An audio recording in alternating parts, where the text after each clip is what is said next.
Si Agustina ay mga vendor naman ang pinuntahan. Oo. Pero nagrereklamo din sa presyo ng gasolina. Bakit? Vendor ba sila ng gasolina? Alamin nga natin ang balita mula kay Tina Nolasco. Kamintina! Katunying ka, Jerry, mataas na nga, tataas pa lalo ang presyo ng mga bilihin.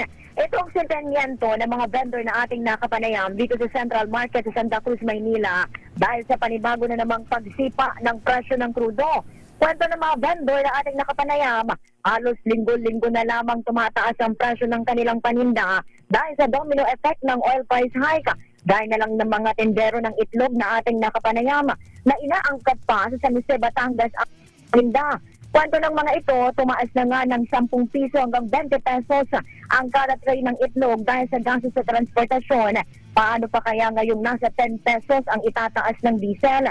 Ilang vendor naman ng mga prutas ang nangangamba rin dahil halos linggo-linggo na lamang ang itinataas ng presyo ng kanilang paninda na nagdudulot ng matumal na benta.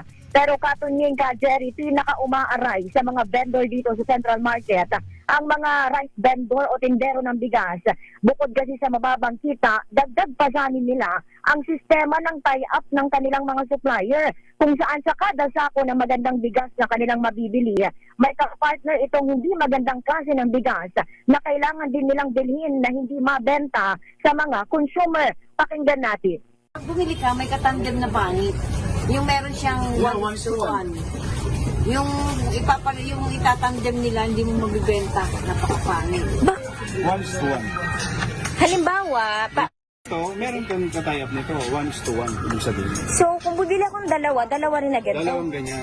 Paano namin nagbebenta yan? Eh kung 100 bilhin namin, 100 din na ganyan. Gagana to sa isang buwan, isang ganito lang bibenta. Mandatory po kayong kailangan bumili niyan. Kailangan, hindi ka makakawa. Yan ang senteniento ng mga vendor dito sa Central Market kaugnay ng pagsipa ng presyo ng krudo. Ito si RH19 Nolasco para sa DZRH, una sa Pilipinas, una sa Pilipino.